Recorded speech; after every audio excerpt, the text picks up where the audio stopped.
Hi friends, मी तुमची रिया. हा blog तसा कालचा आहे. काल होतं श्रावण सोमवारचा पहिला सोमवार, तर त्यामुळे मी मस्त उपवास वगैरे पकडला. तर त्यासाठी नाश्त्याला मस्त साबुदाणा आणि बरंच काही होतं. मग नाश्ता वगैरे करून झालं, लगेच पूजेची तयारी करायला घेतली आणि लगेच पूजासुद्धा करून घेतली मी घरीच. घरी पहिले पूजा करून घेतली, त्यानंतर मग मंदिरात जायचं होतं. त्यामुळे मस्त अशी व्हाईट कुर्ती आणि त्यावर माझा नवीन घेतलेला ग्रीन दुपट्टा घेतला होता. मग छान घरी सर्व पूजा वगैरे केली, 1-2 रील्स वगैरे काढल्या स्वतःच्यासुद्धा. जसं मला हा ग्रीन दुपट्टा खूप जास्त आवडला होता. मला खूप असा पाहिजे होता खूप दिवसापासून. आणि त्यानंतर मी, आई आणि शंभू लगेच रेडी होऊन गेलो होतो महादेवाच्या मंदिरात जवळच्या शिवालयामध्ये. तिथे गेल्यावरती मन खूप प्रसन्न वाटतं. मनाला इतकं छान आहे तिथे. मग तिथे गेल्यावर थोडी गर्दी होती, त्यामुळे थांबावं लागलं. मग थांबून थोडा वेळ दर्शन वगैरे घेतलं. मग पूजासुद्धा केली इथे पण. मग पूजा वगैरे करून झालं की आम्ही घरी गेलो. घरी गेल्यावरती शंभूच्या बड्डेचं अजून फोटोशूट राहिलं होतं, ते सुद्धा करायचं होतं. मग ते सर्व करण्यासाठी अरेंज वगैरे केलं होतं, केक वगैरे सर्व काही. मग त्यानंतर आम्ही मस्त शंभूचे रील्स फोटोज वगैरे काढले सर्व काही. त्यानंतर केक कटिंगसुद्धा केली आम्ही. मग केक वगैरे कटिंग झाल्यावरती आम्ही लगेच गेलो होतो बाहेर थोडा आराम करून झाल्यावरती. जसं मी स्टिच केलेली व्हाईट कुर्ती घातली होती, तीसुद्धा खूप क्यूट दिसत होती. तसं जास्त सामान नव्हतं घेतलं आम्ही, फक्त बलून्स वगैरे घेतले थोडेफार.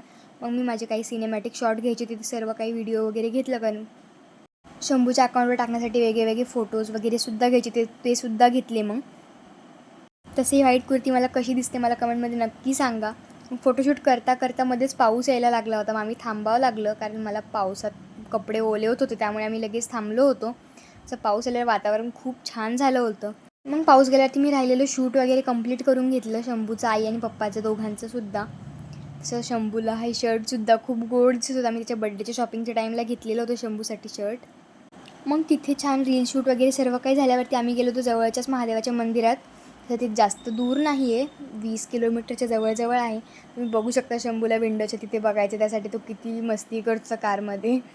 त्याची सर्व मस्ती मी रेकॉर्ड करते, कारण मला खूप जास्त आवडतं त्याच्या मेमोरीज कलेक्ट करण्यासाठी. तसं शंभू बघता बघता आता 1 वर्षाचा झाला आहे. खूप दिवस लवकर गेले आमच्या शंभूसोबतचे. तसे या मंदिराचं नाव काशी विश्वनाथ मंदिर आहे. भालगाव फाट्याजवळ आहे, संभाजीनगरमध्येच.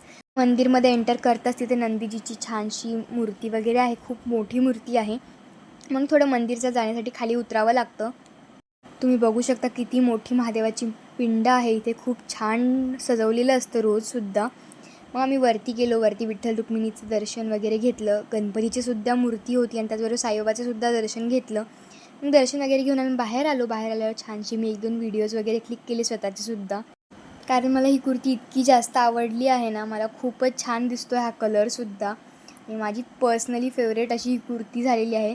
जसं आता शंभू चालायला लागला, त्याला हात धरून चालायला खूप जास्त मज्जा येते. जसं तो मला बाय बाय करत होता, मला त्याला वाटलं मी जाणार आहे त्याला सोडून. आम्ही लगेच निघालो होतो घराकडे जाण्यासाठी. घरी जाते वेळेस खूपच छान वातावरण झालं होतं. स्कायसुद्धा खूप छान कलरमध्ये आला होता. आम्ही सर्व व्हिडिओज वगैरे रेकॉर्ड केले आणि घरी गेलो. घरी आल्यावरती आईने मस्त माझ्या केसाला तेल वगैरे लावून दिलं. खूप दिवस झाले होते तेल नव्हतं लावलेलं आईने केसाला. आईने छान मसाज वगैरे करून दिली. त्याचा वेळेस इतका रमणा झाला, तर मग ते घरी आल्यावर ते आवरावंसुद्धा लागेल. त्यामुळे मग सर्व काही कपाटातून बाहेर काढलं. सर्व गोष्टी अरेंज वगैरे केल्या परत आणि मग कपाटामध्ये लावूनसुद्धा दिल्या सर्व गोष्टी. तर असा होता माझा आजचा दिवस. तुम्हाला कसा वाटला हा व्लॉग मला कमेंटमध्ये नक्की सांगा. तुम्ही लाँग व्लॉग बघण्यासाठी इंटरेस्टेड असेल तर मला कमेंटमध्ये नक्की सांगा. मी लाँग व्लॉगसुद्धा शेअर करत जाईल. थँक्यू.